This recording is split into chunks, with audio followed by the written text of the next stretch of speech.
Alongside me shortly will be Mr. Obi Spencer, and also huge props to Mr. Brandon Kay, who just finished up his first basketball show on Spanglish World Network. So we're going to give him a huge round of applause as soon as he finishes up with that show. And this is What Grinds My Gears. It is Pi Edition 3.14 for all you folks out there. It is March 14th. Congratulations. It is now Pi Day, and also, if you want to say it, the Ides of March Eve. Tonight, we are going to be breaking down some massive things that have been happening in the world of sports. Some things that, frankly, are just pissing me right the hell off. A little after-dinner alcohol at this point to help me get through the day. And as Obi's going to be popping on in a couple minutes, and Brandon shortly after that, I'm going to start things off by talking about Mr. Tom Brady. Mr. Thomas Edward Patrick Brady Jr., the arguably all-time greatest quarterback of all time, 7 Super Bowl wins, 10 Super Bowl appearances, all-time leader in passing yards, I believe touchdowns, basically really ruling pretty much every single possible category out there, made the announcement at the age of 44 that after a stellar career spanning 2+ decades, he is hanging it up, he's calling it quits, and he's going to retire to spend more time with his family.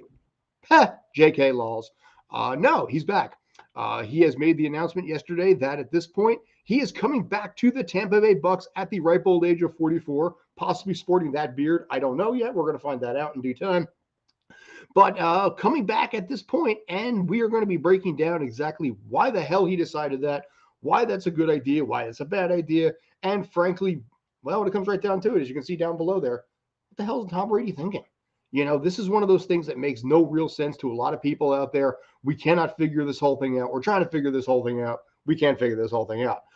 As always, Streampunk Entertainment. You can find us on streampunkent.com and also Streampunk Sports on Twitch, Facebook, Instagram, Twitter, and also YouTube as well. Find it, drop comments, like us, hate us, whatever it is. I'll read them on air. I'm pretty cool with that. So anyway, as Obi's going to be coming in the next couple of minutes here, I wanted to talk to you a little bit about basically what the hell is Tom Brady thinking here? You know, I look at this guy's career. I look at the fact that he has 7 Super Bowl rings. Hang on a second. By the way, in case you're wondering, that is a little E&J brandy right there, a little 80 proof. It's going to help me get through basically what I got to do with this show. God bless it for being a thing. But I want to basically talk a little bit about what is the possible purpose for this. You know, I look at what Tom Brady has brought to the table over across 2 decades, what he has done with the Tampa Bay Bucks in the last 2 years, you know, leading them to a Super Bowl from a perennial failure of a team to a team that has been able to figure out a way to get to the Super Bowl and frankly win the division last year.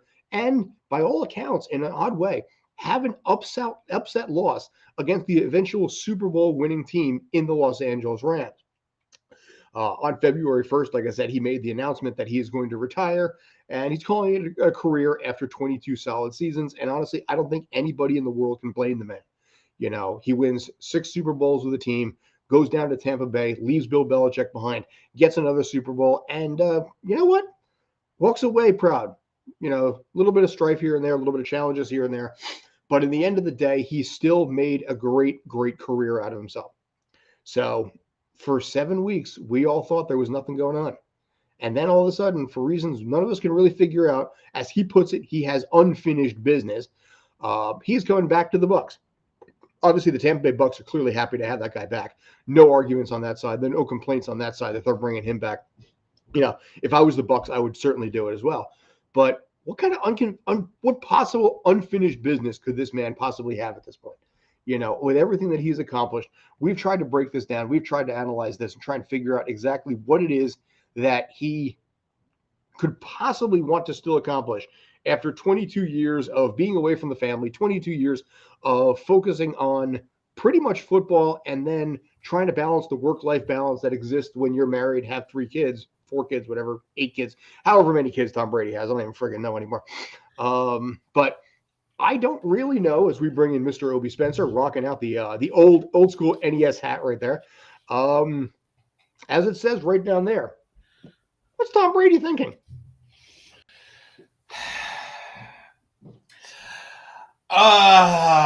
So I have horrible opinions of Tom Brady. So first, let me just say, Tom Brady is an NFL Hall of Famer. And if, God forbid, the stuff that I believe, based on no proof whatsoever, are true, based on my personal preference, he's still a Hall of Famer. Mm-hmm. We talk about Tom Brady's agelessness the same way we did about Barry Bonds's. Mm-hmm. I don't know what Tom Brady had to do while he was retired for 2 months compared to what other NFL players had to do while he was retired. Well, they had the last 2 months to try to recover.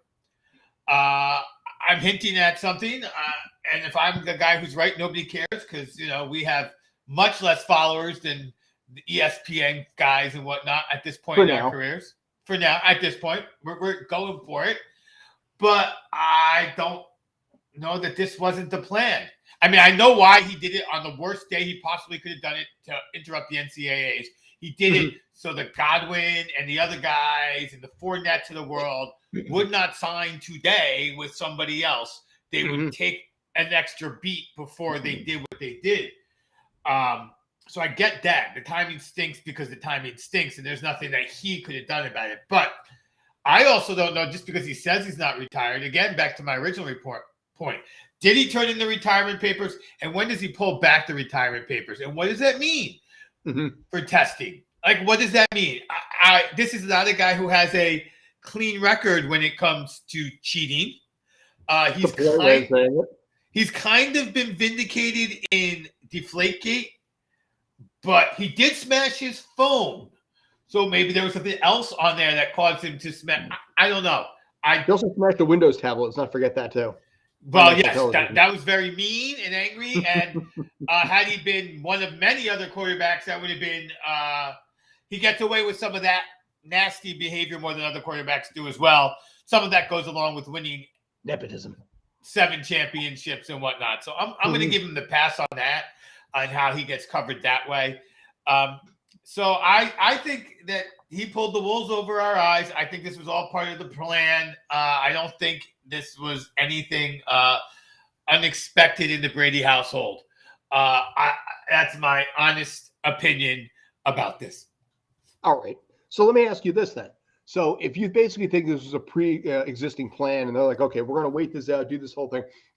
Why? Why not just say basically, even after the Super Bowl, dude, I'm coming back. I'm not done yet.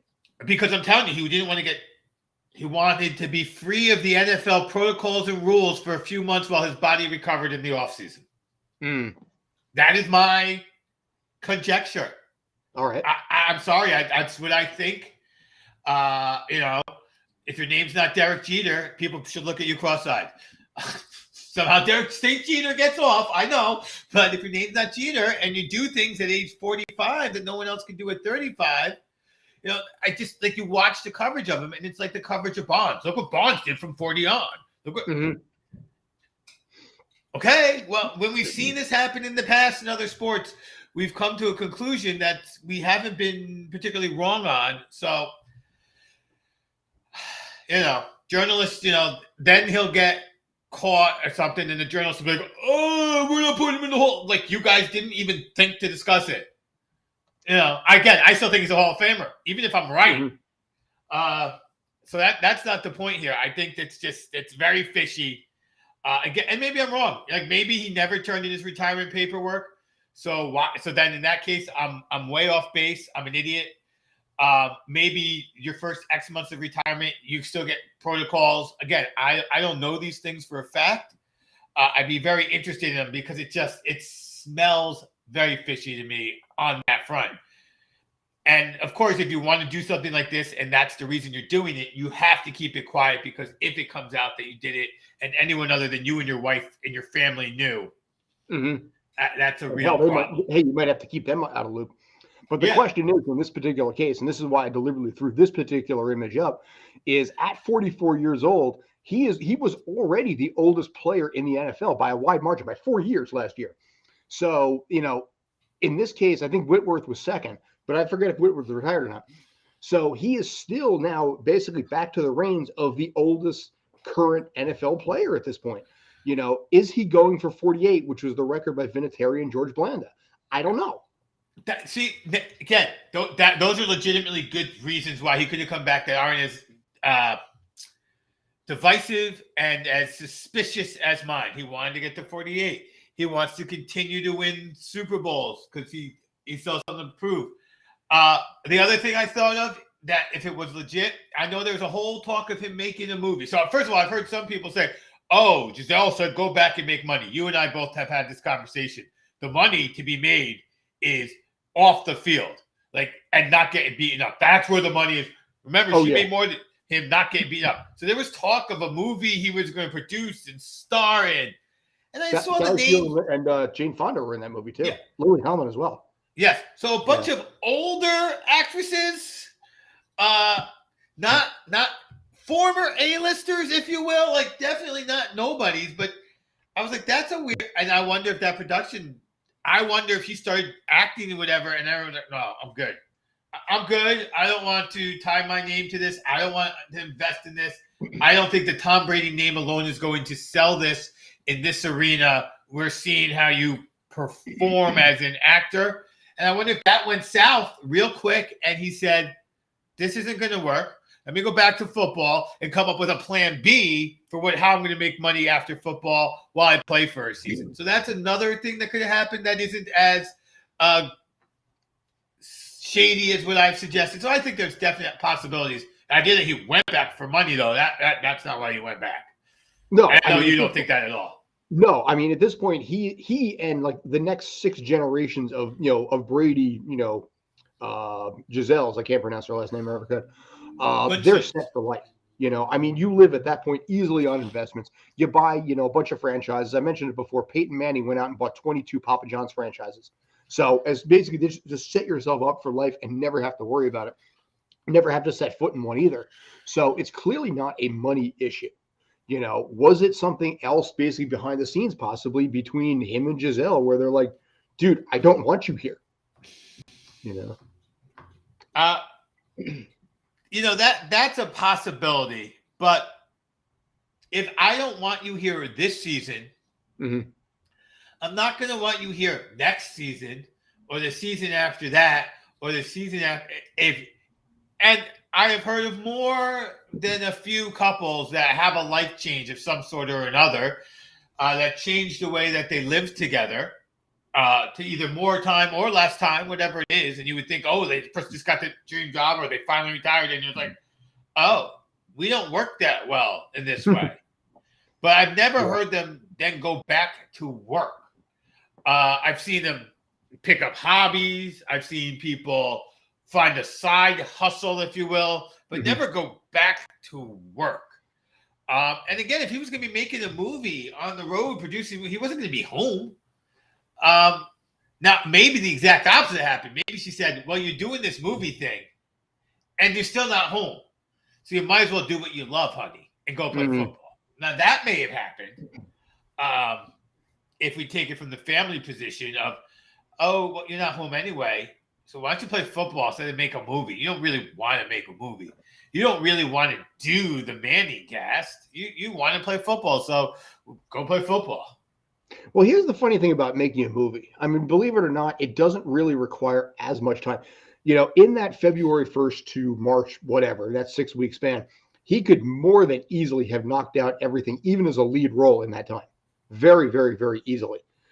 I mean, you spend 3 or 4 days of filming, maybe a day, in makeup and all this kind of stuff. Yeah, you could knock that out in a week easily and still have a very, very lead role in a film like that.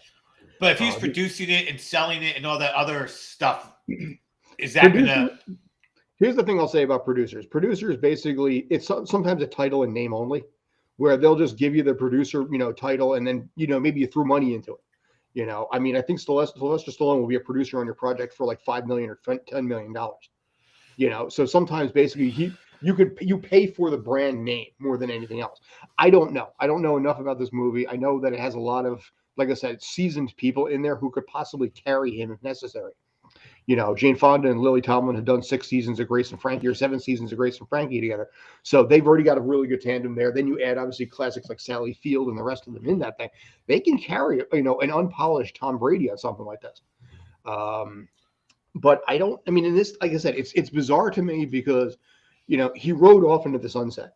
And then it's just like, J.K. Law's I'm back. And it's kind of like basically if a character leaves a series, on a TV show and then just suddenly shows up randomly for no reason a season later, Yeah. Oh, yeah. Oh, yeah. So and so left in an emotional thing, and they went to wherever, and then like next year they're like back, and you're like, no, I got used to the show without you. Yeah. I thought you're, I, if you're old like us, and you remember Cheers, Diane left. Yes, she did. she did come back at the very end, but if she had come back like in the middle, I think she even did come back in the middle at one point. Yeah, and she married Kelsey Grammer's character, wasn't she? She was supposed to marry Frazier and then left him at the altar, I think, right? Right. But so she left Sam, went with Frazier, came back to Sam. Frazier stayed on the show. That's how it was, I think. But yeah, if you leave and you come back in the show like that, it's kind of like weird. Now, he didn't quite really leave. He did the exact opposite of Brett Favre, right? Where Brett Favre's like, I don't know that I'm here. We got to talk about that with the tie-ins here, too. Go ahead. Yeah, but instead he's like, I'm out. I changed my mind. Now, fortunately, also the Bucs didn't make a move at quarterback. So that's good. Maybe that decision was that there was some talk that he was going to come back and join the 49ers. Maybe this was like a power play to join the 49ers, and it didn't work, and he decided, I don't live in this man's brain at all. And this isn't even the show where we're calling ourselves sports insiders, where I've kind of just been like, okay, I'm going to look at my bracket this week right now, and I'm going to see who else is moving where in the NFL to try to for football, fantasy football purposes. I'll be interested to kind of catch up and read what people who might be insiders might be saying to give me some sort of better thing than you didn't want to be part of protocols for 6 months, 6 weeks. I don't know. I have no idea what this was. When they do say sometimes that when the season ends, that's why a lot of the guys do take that time to decide, right? I got to decide. I got to see. Decide I'm staying. Yeah, I mean, by the way, I do want to mention the fact that Brandon K refuses to come on until we're done with the Tom Brady conversation because he refuses to acknowledge the return. I'm very disappointed by that. I personally would have. You demand, Brandon K. I would love to have him on right here because I would love to have him just have a colossal F-bomb meltdown that I can just sit there, slice, throw it up on YouTube, get it, 10,000 views kind of thing. Well, yeah, I'm sure. Look, I'll drop it for us. He was fucking pissed on our chat. Oh, so our boy Brandon was very unhappy. You'd think that like Slash came back to Guns N' Roses all of a sudden for him. we had that one time where somebody was actually dissing Guns N' Roses while he's wearing like a Guns N' Roses shirt. Brandon is the most hardcore Guns N' Roses fan I think I have ever met, and we grew up in the 80s and 90s. Yeah, so we grew up with the guys who saw them together live. Yeah, the original, like the Appetite for Destruction group. And then so somebody came along and was like, dude, Guns N' Roses sucks. And he was like, it was one of those things, if he could leap through the screen and punch this kid on the other side of the planet, I think he would have. We don't condone violence, boys and girls. But we're very good at it when we need to be. Yeah. But yeah, as far as like things at Tom Brady, it's we can wrap this conversation up in a little bit, but I think it tarnishes the legacy. It immediately brought back the ideas of Brett Favre, retiring, unretiring. And that became a yearly joke. I think it happened like 3, 4, or 5 years there, where every year he was like, will I, won't I? I don't know. We'll find out, and then it was always the Q&A. And it made no sense to me whatsoever, whether or not, and this is showing the same kind of thing. Yeah. Yes. It does remind me of that a lot, that phase of footballdom. The difference is that, Favre won his championships and then had this other guy, but like it was a different thing because there was this other guy we wanted to see behind him. He wasn't still winning championships, and Brady's 1 year removed from winning a championship. And to many people, he was the favorite this year. And I do wonder if, in a way, the mystique was broken. And so, I'm a big golf fan. And besides the car accident and just not playing for a while, when Tiger came back, the mystique was kind of gone. It's like, this is a guy who's coming back. And Tiger was the one guy in golf who was the greatest front runner ever because people just saw him in the lead and said, I can't catch him. And they played poorly knowing they couldn't catch him. And I think, we saw it with Atlanta. I think we saw it in the Super Bowl with Atlanta. We saw it, I think, in the playoff game with New Orleans possibly. And we saw it definitely in everyone not named Stafford and Cup. Even Cup had the fumble on the offense for the Rams. That the team gets so tired. I mean, Brady wasn't playing well, and yet he still was leading the comeback. He needed the ball on the 30 to score touchdowns, but people are going to go, he basically didn't even want to be here. He's retired. And if that mystique's lost, the offense is a little more loose when they have the lead and not worry about him coming back. And they scored that touchdown early in the second half, and they kicked the field goal safely late in the third quarter, fourth quarter. And it's like, no, that's just too much. It's still 3 scores. It's still 3 scores. That we won't know, of course, until the playoffs because that division is jank.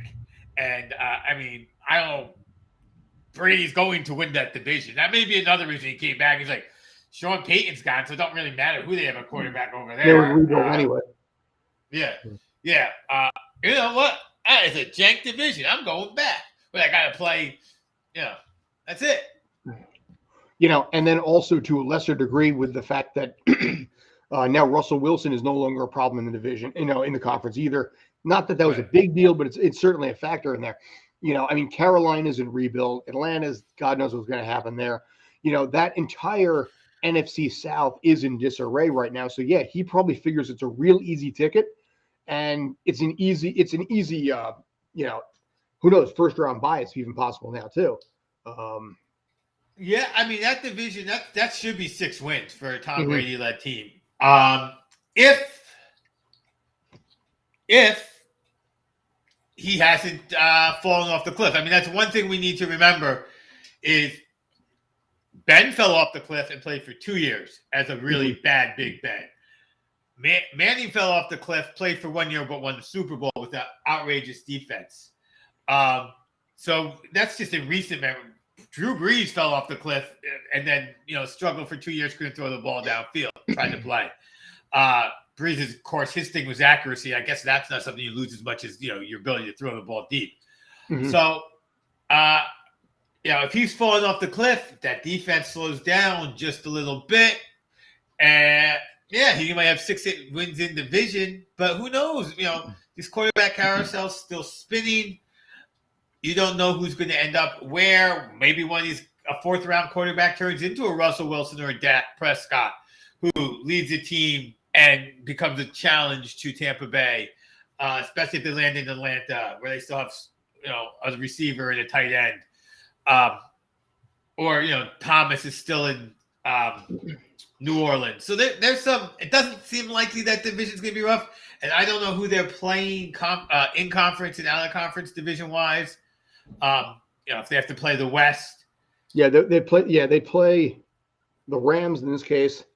The Packers, and I forget who the other team is. The Cowboys. The Rams, the Packers, and the Cowboys. So those are 3 teams that are not going to be you would expect to still have decent quarterbacks and still be in the running type teams. Anything can happen. But I don't know what full division they play and on both the AFC and the NFC side. And if they're stuck against the NFC West. Thank you. I can't imagine that. But then again, all the teams in the division are going to lose 4 games to the NFC West. But I think AFC in this case, apologize. I know that. But yeah, I think right now, maybe that's part of it. I don't know. But I'm really curious to find out in this case what's going to end up happening. If this is going to ultimately tarnish his legacy. If it's going to be like year number 2 of Brett Favre when he was with the Vikings and everything did just go to crap. It's always possible. You don't know. But to say this, though, he is arguably one of the most conditioned athletes in all of sports across the board. His diet is extremely anal. His routine, That's his what they used to say about Bonds. What's that? That's what I'm talking about. That's what they used to say about Bonds. Oh, he knows everything he puts in his body. He eats. That's what gets me. That more than anything else. You're not the only one who says that. He's got this method. He has a special, his own trainer who I know that's what scares me most about him. His trainer is also Gronk's trainer too, and nutritionist as well. He has the same one. It doesn't work as well for Gronk. A lot of the guys in New England were with him, and then eventually the guy Belichick got disheartened with him for some reason. Wouldn't let him in the build. Again, these are just these little red flags. So when you say sour grapes there, sour grapes, red flag. Again, I told you he's a Hall of Famer. He's is the most accomplished quarterback of all time. We can talk about whether that makes him the greatest or not. He's certainly in the top 10. If he didn't win a single Super Bowl based on his stats. So I mean, great player. And so I would never take that away, no matter what he may or may not have done to get there. But just when you start saying best condition and at his age, it's like that's what they said about Bonds, And when Bonds got kicked out of baseball, he had baseball left in him. So, and they always hear that. That gets me nervous. I'd rather have like somebody who does it the Big Ben way, like, nah, he didn't take care of himself. Like I know, well, he's not taking care of himself at all. I can see that. He's drinking another beer. Well, I mean, you can see what happened to Greg Maddux. We're probably going to move over to baseball, I think, now anyway. So if Brandon's actually like watching right now, he can come on. It'll be safe in a minute. But yeah, as far as baseball, if you ever saw what happened to Greg Maddux as soon as he retired, he stopped pretty much everything. So you see, when he was looked at the Hall of Fame, you see him side by side with like Tom Glavine. And Tom Glavine is just still in like that perfect pitcher shape. And then Greg Maddux, it was honestly kind of sad to see it. I don't recall that, but I do believe you. And it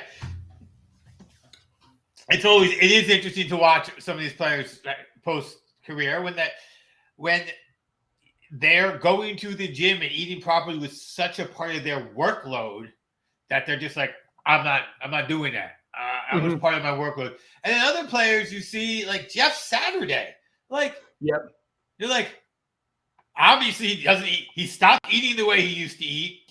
He completely changed his gym routine to just like a normal person, healthy gym routine. And you're like, that guy was an offensive lineman? You're like, okay.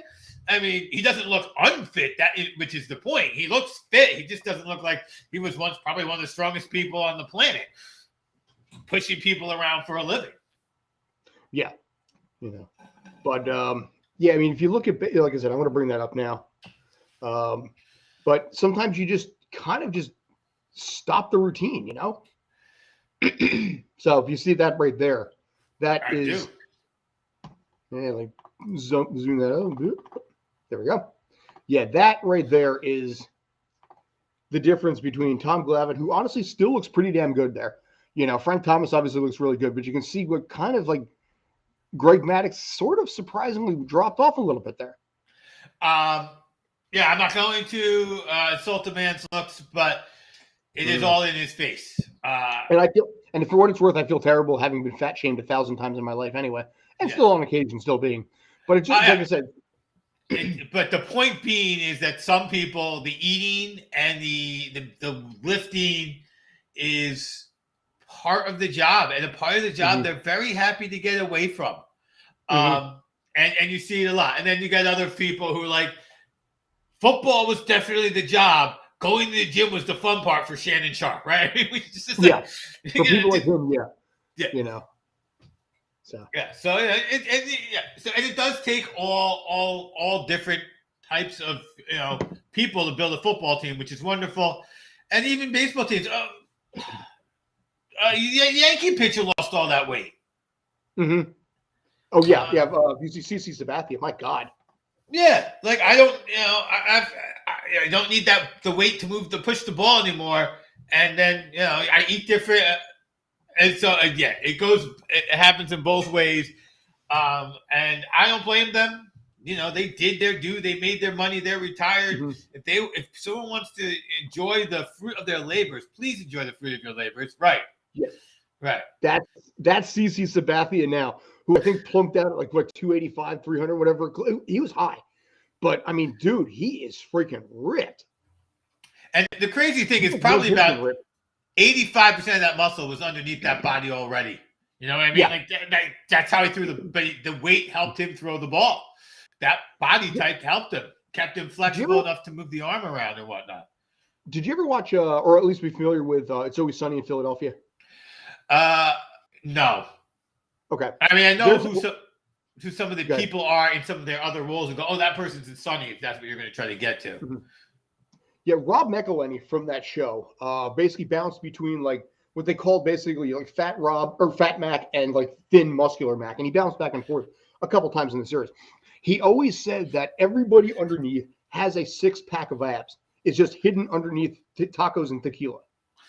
And as somebody who would occasionally drop 50 or 60 or even 70 pounds for the role inside the show itself as necessary, you know, I mean, he of all people would completely understand. And that quote is perfect there. He did go on record basically. He's on, I think, Tonight Show or Conan or something. And he's like, which one does your wife prefer? Fat Rob or Thin Rob? She's like, she prefers Fat Rob because I can eat what I want and I'm so much more pleasant to be around. Well, you know, I was watching Pulp Fiction, and in the movie, the girl has such a great line. It's a shame that sometimes what's pleasant to the eye isn't what's pleasant to the touch. Oh, when yeah. When she's like, you know, I would just like just a pot. I was looking in the mirror, and I thought I'd like a little pot. You know, but hello, Mr. Brandon K. How Gentlemen, how are we doing? You made it through the hard part, and now you joined us. Thank you. And congratulations, you just knocked out your first show, I believe. Yep, popped the cherry, and I'm good to go. Yeah, well, basically, you know, as long as they were gentle, as long as Eduardo was gentle with you on that one. Very tender. Very tender touch. Good, yep. You know, oh, yeah. So, yeah, good. All right, I'm going to pop off now. Yeah, I was going to say, that's good for us. Everything. But no, congratulations on that. That is a big win. Thank there. you. It's a big moment, Reg. So, yeah, I sent you a private message a couple minutes ago. It's safe. We do not have to discuss TB12. We are done with that part of the conversation. I'm not sure if you were following along or not. But I figured, yeah, at least you're safe that way. I do, however, want to, before I get into that, is there anything you want to go off on? Before I go into No. I'm actually in a fairly good mood. Okay. Other than I'll call it the Voldemort of sports right now, those that shall not be named. Other than that, I'm doing great. All right, good. So basically, you're safe there. Yeah, I'm good. Obi, before go into anything else before I get into my own. Well, no, I got to go off on he who shall not be named. I got was there anything else that really is grinding my gears right now? I would say, yes, there is one thing and only one thing, and that is that it has been very hard and very difficult to avoid information on the Batman, and I've been doing my best to avoid it, and I'm going to continue to do my best. And I'm just not sure when it's making it to HBO Max, but that's what's grinding my gears. April 19th. It is April 19th. Okay. Yeah, my son said March 19th. I was like, no, it's not that soon. No. Charlie and I saw it yesterday in theaters, and it was tremendous. Okay, nice. It's more than I need to know. Talk to Sky about that off there later. See, you're grinding my gears, man. There you go. We're feeding the show. That's it. You know, here's the one thing, since we're talking about Batman real quick. Have you ever noticed that with most people that are picked to play the role of Batman, people initially have a hard time with it? Yeah. You know, 100%. Michael Keaton, they had a problem with. Christian Bale, they're kind of like, okay, that guy, all right, fine, I'll give it a shot. You know, I mean, Ben Affleck, people were like, no, it kind of sucks. And then Robert Pattinson, everybody was like, really? Edward from Twilight? You know, Cedric Diggory is playing Batman? And it's like the ones that they hate the most, arguably, are the ones that do it the best.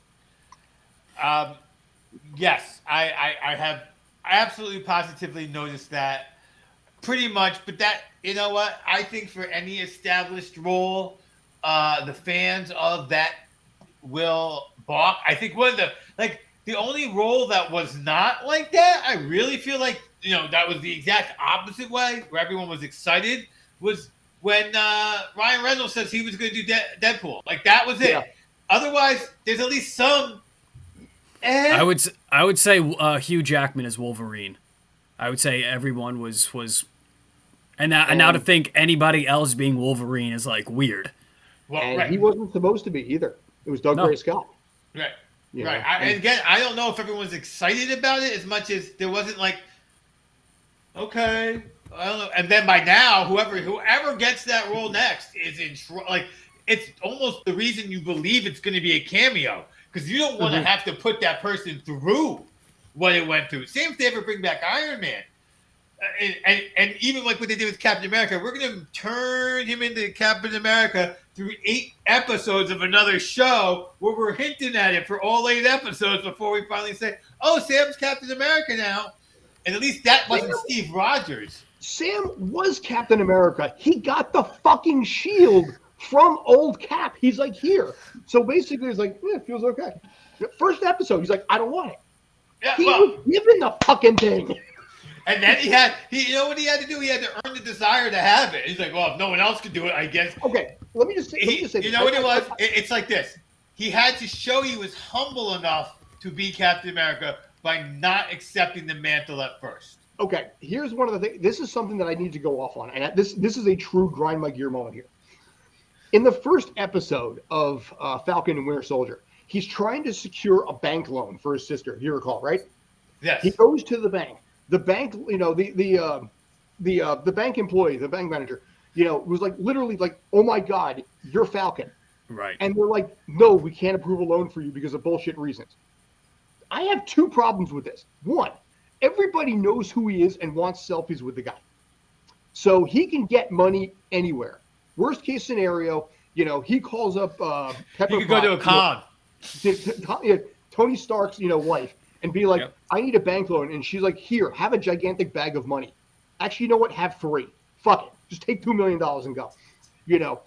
If that doesn't come down to it, the bank would be like, and the banks can do this, 0 interest loans in the right circumstance. They would do it for the PR purposes of being able to have a working symbiotic relationship with the guy who helped save the universe. But the guy's like, sorry, I can't give you a loan. Fuck you. Well, first of all, I mean, you want to talk about Shield? First off, no. To that point, Shield should be supporting that family for the rest of their lives. He's running mission operations for Shield. It's a government agency. He is a government. Yeah, they have to. He has great credit. Right. That's the thing. He probably has the income from Shield, steady income, good credit, but nobody in a bank who is sitting there taking your information for a loan can tell you whether or not you are getting the loan. They have to take it back to that's not going to happen. One-on-one conversation like that. If banks can make decisions that fast on a loan, we'd be a much happier country and world. You can't even get that kind of speed. He would have had the same chance of not getting a loan as if he just walked up to the mint, said, "Let me get some of that," and walked away. Dude, I did loans. Mortgages, investment loans. I did these fucking loans. I know how this stuff works behind the scenes. I did it firsthand. If you're Falcon, it should not be that hard. Dude, if you're, like I said, if you're Falcon and they know you as Falcon, they're going to look at you and be like, oh my God, he needs a loan from us. This is a huge marketing opportunity for our bank. Right, exactly. But you're going to have to, if you're going to have to go in the back, talk to some people, he's going to have to fill out the paperwork, leave and come back. I mean, that's once you get past the fact that it's not it's not an instant turnaround on a loan anyway. Like, I mean, it's television loan. But is it not? It's got to be more. It's got to be enough to get the ball rolling. I mean, come on. Yes, it's being. You know what? Thank you for filling this out. I'm going to take this in the back. We're going to talk to my underwriting team, and we'll see what we can do. Dude, okay, he has 0 income. I know, but listen, it's Falcon. We could do this. Let's write it up. Do it as it's a business loan. It's not a personal loan. That's the other thing. So it's a business loan, not a personal loan, which means there's so much you can do. So many rules that you have. So many options. The business community talking about it would just, oh my God, the underwriting on that would be so different than what's portrayed there. And to take it a step further on this, there is something called a ninja loan, which I don't know if you know what that is. No income, no job application. It's called Ninja. It's an actual thing. He could have done a ninja loan in this case if he had to. Again, that would have been a personal loan again, not a business loan, which is I mean, but like I said, there's enough options out there that from the first episode. I don't think they do ninja loans. I checked out. I don't think they do ninja loans anymore, man. They would in this case. because again, the man saved the damn universe. I mean, from the PR alone.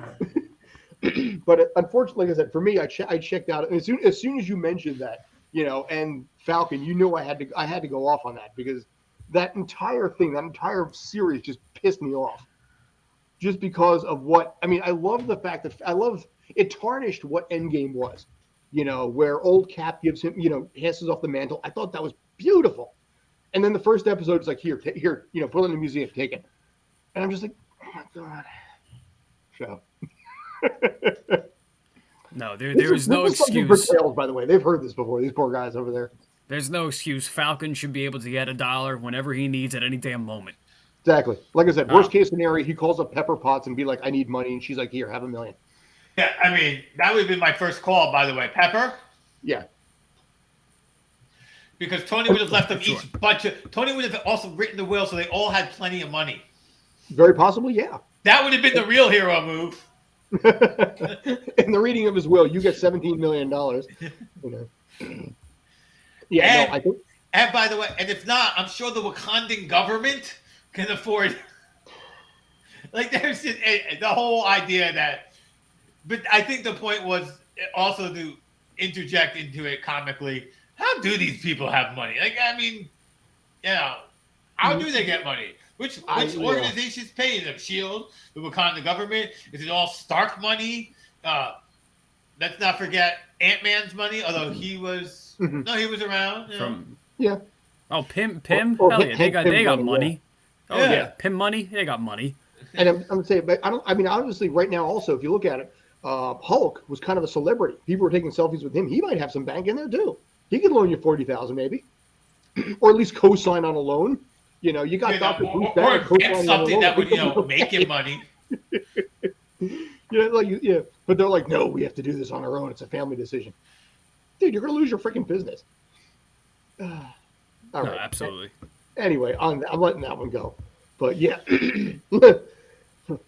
By the way, that's what this show is about, right? Though, like, we totally took a left-hand turn, which is perfect on what grinds our gears. So I'm glad I found something that really got under your skin, Scott. Yeah, like I said, that I've had a massive problem with some of the Disney Plus spinoffs, and honestly, partly because I really thought Falcon and Winter Soldier was going to be more enjoyable than it was, and it disappointed me. And Hawkeye was okay, Book of Boba Fett. They all just seem short. Peacemaker, though. Peacemaker rock. Peacemaker, man. Simply put, basically, Marvel went from here down to here, as far as basically what they did with their spinoffs. Joss Whedon, who is phenomenal from my understanding, went from here to just ramp it up. He's like, I can get away with a lot more now. And he did. And it worked out so phenomenally. And my only question is, how are they going to... Not Joss Whedon. Oh, Jesus Christ. Oh, my God. James Gunn. Oh, my God. Yeah. I'm sorry I said it that way. No, I couldn't remember who it was, but I'm like... I'm cutting that part out of this, by the way. I remember saying this to you guys the other week. For Peacemaker, it was one of the most mature shows out there. But they got a lot of... I was surprised. Like a lot of the stuff that Robert Patrick was saying. Like some of the racial stuff. Yeah. Like there was some things where I'm like, not that it bothered me, but I was just surprised that it was they just threw it out there so kind of carelessly. When we had Lloyd Kaufman on Tales a couple weeks ago, he talked about James Gunn because James Gunn used to intern for him way back when he was nobody. And he's like, even then he had like this no filter approach. And he's like, I will get through anything. And James Gunn is one of those rare people that can get canceled, move and become more popular. He is one of those rare uncancelable people now. And it's really, really impressive to see what happened and how he went from, Disney fires him. He's not doing Guardians 3. And then DC's just like, we'll take him. Yeah. Yeah.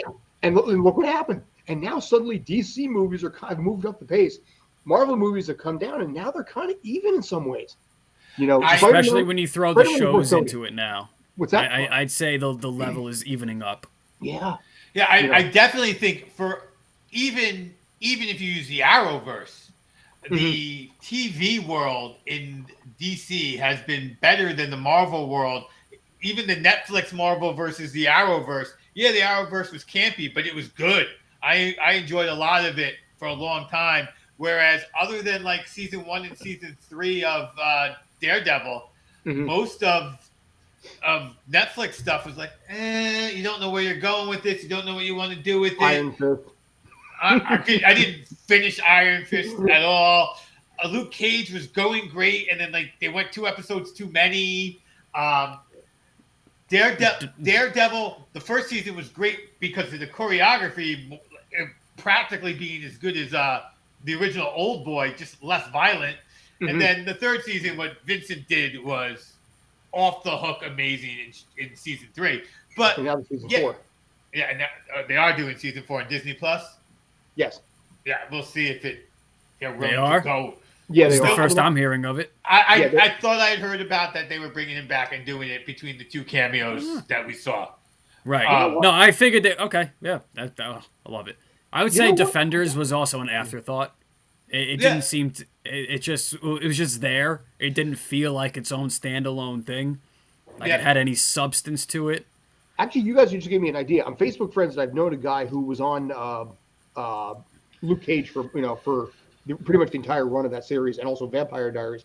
I can reach out to him and have him on. I just thought of that now. Okay. So yeah, I mean, shoot your shot. Yeah, no, dude, I've been Facebook friends with that guy for years since we started throwing people against the wall, like 2011. So, all right, yeah, just sorry. I was just scrolling also, through something I now. saw a man where they had like greatest.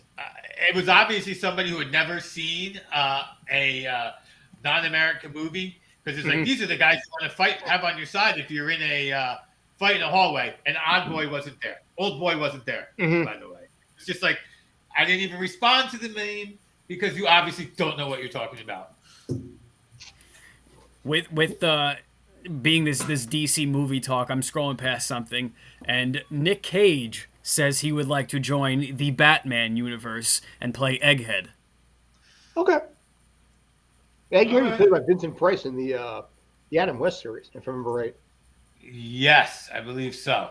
I believe you are correct. This would also not be the first foray for Nicolas Cage in the DCU, if you recall. No, I don't.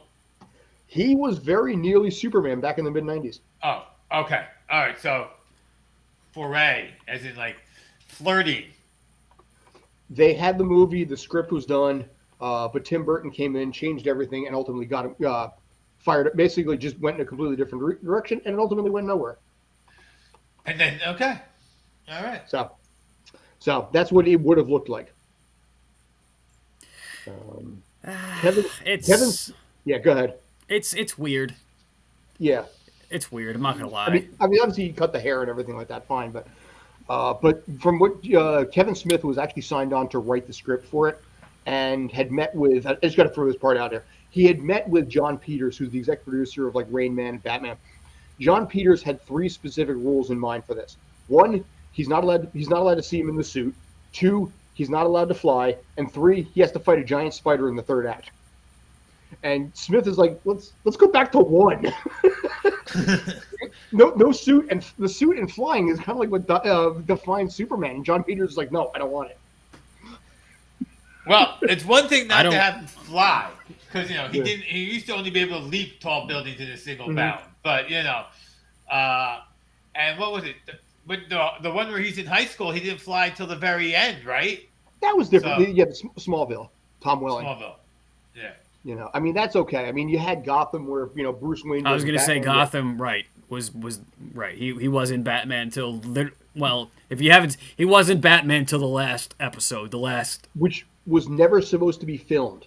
The series was supposed to end with Gordon and what's her face, Leslie Tompkins, getting married. The series was supposed to end there, but then they ordered 2 more episodes, so that's when they did the time jump. So believe it or not, there was never supposed to be an adult Batman. Fun. And I'm just thinking about it now. That Batman that they showed at the end would probably be around the age and year that Robert Pattinson's Batman is taking place in this episode. Could be year 1, yeah. 1 or 2, yeah. Here's what I'm going to say. David Mazouz was the kid that Bruce Wayne on that show, and phenomenal actor. but very, very alone. He lived out in LA. He knew nobody out here. And it was a very, very, very tough 5 seasons for that kid. I remember once on set, they had, one of his friends flew out from California, but he had nobody over here. When he was doing a TV show called Touch with Kiefer Sutherland, he was literally 3 blocks from his house in LA. And it was just like, boom, boom, just done. But here, he was 3,000 miles away from home. The only person he actually knew coming over was his tutor, and he spent 5 seasons over here. So give the kid a lot of credit as a trooper on that. He was a phenomenal actor, but damn, was he lonely. And I'm thinking about the glow up from the first 2 seasons to 4 and 5. I mean, he grew up on that show. He did. Him, yeah, and Cameron Monaghan too, and everything. All the kids basically did too. But he always took to Sam Pertwee, who played Alfred, as a sort of second father, off camera as well. Well, that's like, if you follow Will Wheaton at all with his Space Mom, he talks about how he. I'm not giving anything away about Will Wheaton's family. I mean, if you just follow him online, he hates his real parents, and his Space Mom is his mother. That was his mother figure. Gates McFadden, you mean, right? Yeah. And, and not the other lady in season 2, whatever her name was. No, because that one wasn't his mother, though, on the show. No, but, yeah, whoever, doctor, I forget who the doctor was, Rich Hospital. But, because they fired Gates McFadden in the first season, brought in some other doctor, fired her off, brought Gates back, and the rest is history. Yeah. And then Will Wheaton left on his own anyway. Yeah, right, and Will was done with it, so. Yeah, and now he just shows up and does cons and basically just makes fun of Star Trek and everything for money.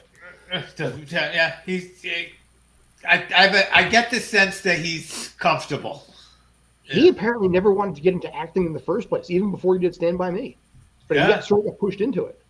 Yeah, I mean, no, when you read his stuff, whenever he talks, he was not a happy kid. And it's funny because to me, the Will Wheaton I see, if you does not look like Will Wheaton, right? He does not look like the guy who I see Will. And sometimes he'll post the pictures of from when he was like a teen heartthrob, and they'll be like, I feel so sorry for this kid. This kid had no idea, blah blah blah.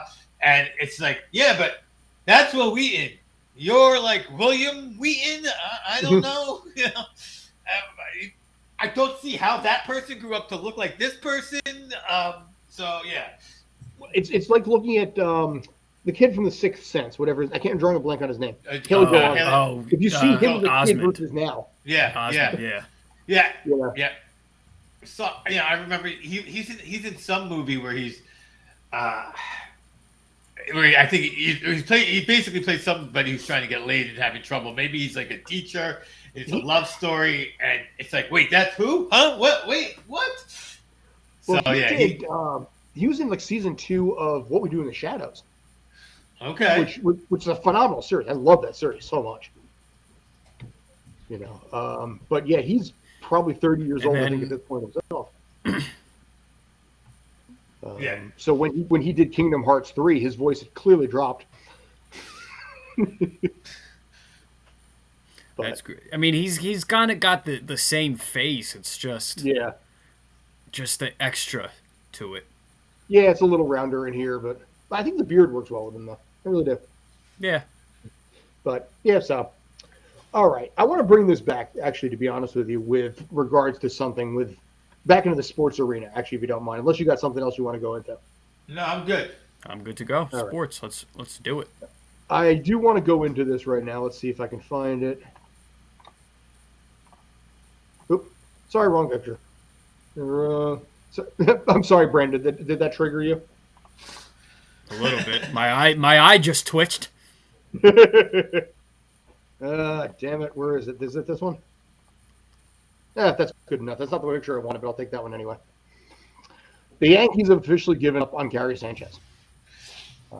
The announcement was made yesterday that they traded him and Gio Urshela to the Minnesota Twins for Josh Donaldson and someone else whose name I can't pronounce.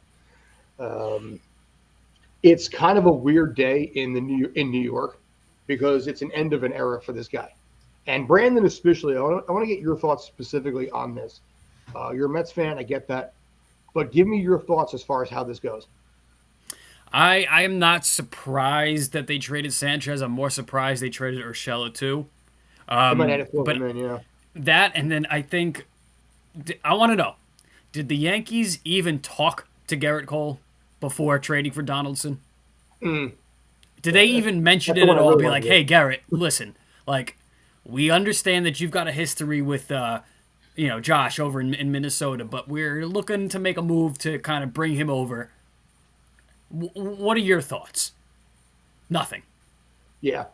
I think that there's still, I mean, it's probably going to, overstated in the moment. It'll be fine as it irons out through the season, but just it is something to kind of keep an eye out for, because if there's anybody that's petty as hell in Major League Baseball, it's Garrett Cole. Yes.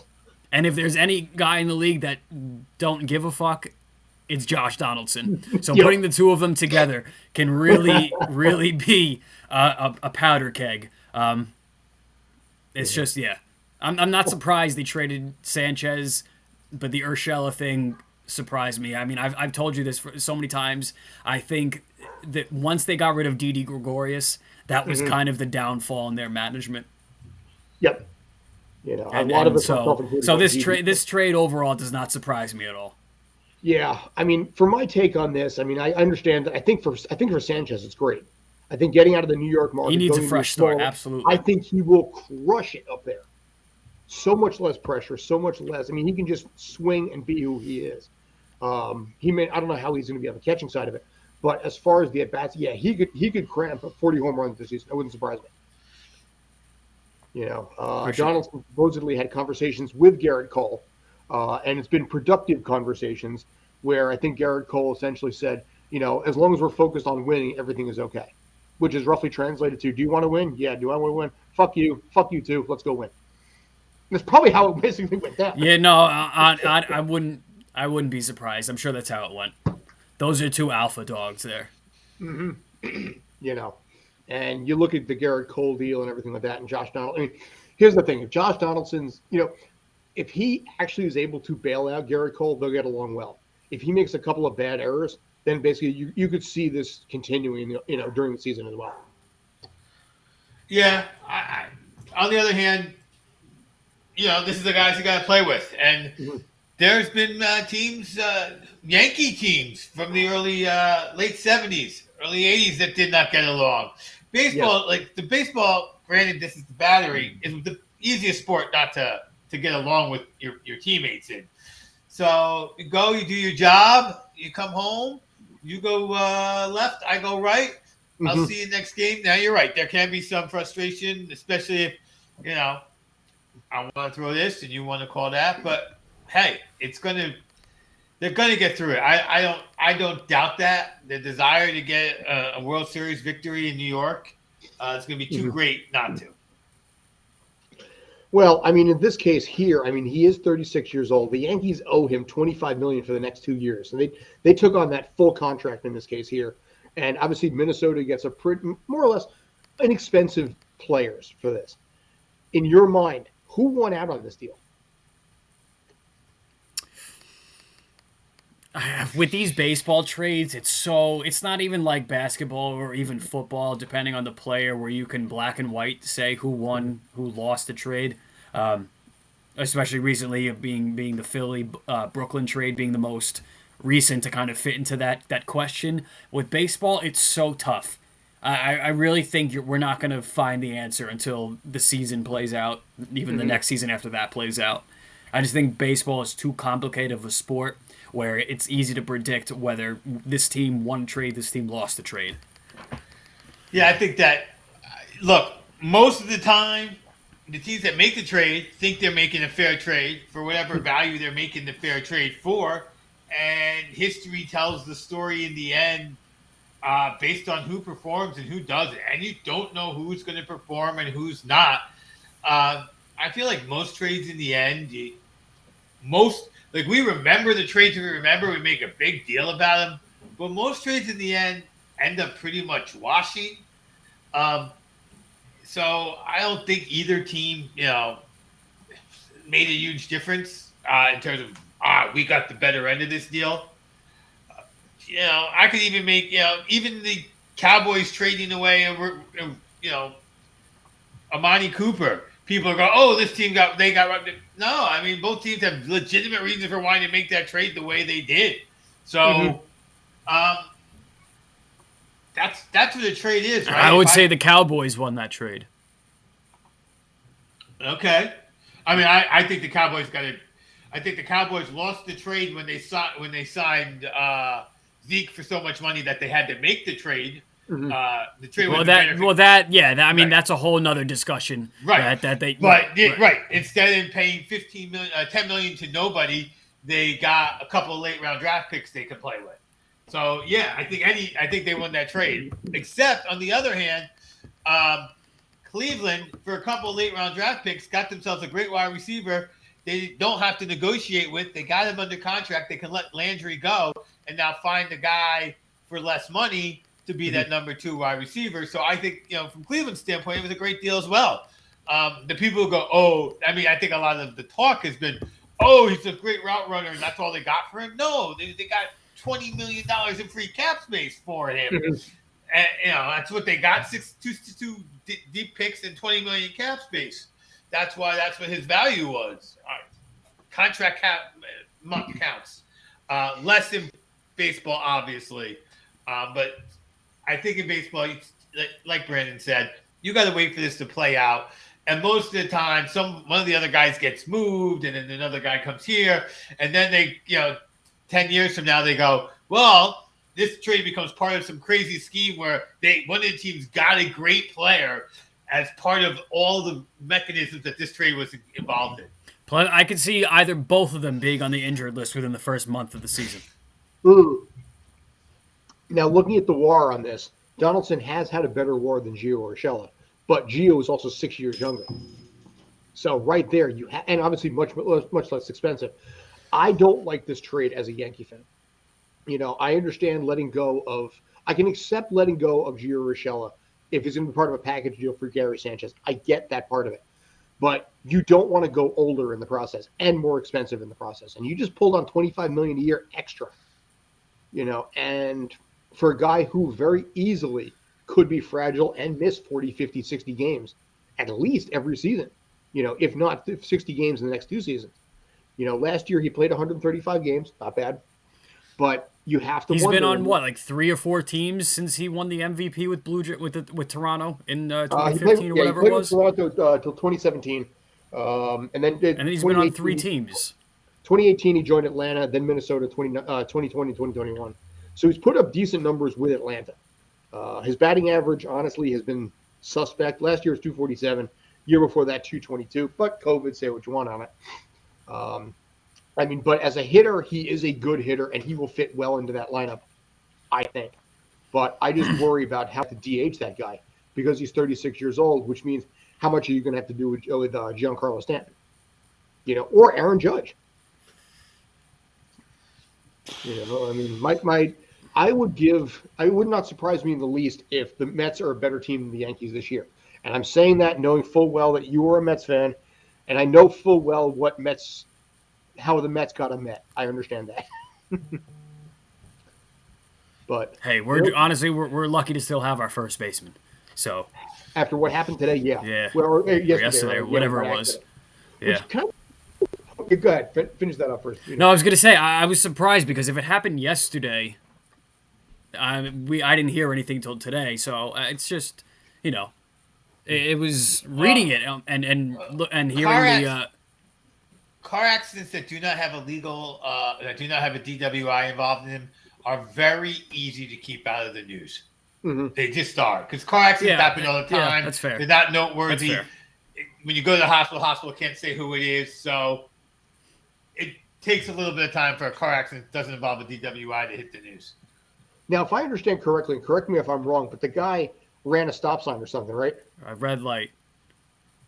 But there was no anything I read. Not that I read or looked too much into it today, but he didn't mention anything with any DUI or any other debilitating. And even if there was, again, that's the victim the one injured in this case, Alonso, would still have been a John Doe to the press until such time as it came out. So. Yeah, but yeah, I have not read anything that suggests there's anything other than just a car accident, a horrific one, but a car accident. Yeah, right. Yeah, I mean, in this case here, whoever it was ran the red light, hit him. That's when you have that all shit. Fucking Yankee fans. Yeah, probably. No, but honestly, there was like a weird part of me thinking to me like, Mal, imagine being the guy that T-boned Pete Alonso. Like, damn. As a Yankee fan, it's one of those things. And the Mets don't pay attention to the Yankees too much. Yeah, they're more focused on like the Braves and the Phillies and the Nationals. You focus more on your own division. What? Yankee fans kind of work the same way. Yeah, for the most part. Yankee fans don't pay too much attention to the Mets. They're more you're right. Yankee fans, but the Mets fans are focused on the Yankees. You sons of bitches. Let me ask you on this. I honestly don't care necessarily what the Yankees do. I really don't. I pay attention just because of the New York crosstown aspect of it, but not so much for the overall sake of the sport. I don't necessarily care. I'm aware, and I'm very much paying attention, but that doesn't mean I have anything really to say or feel about it.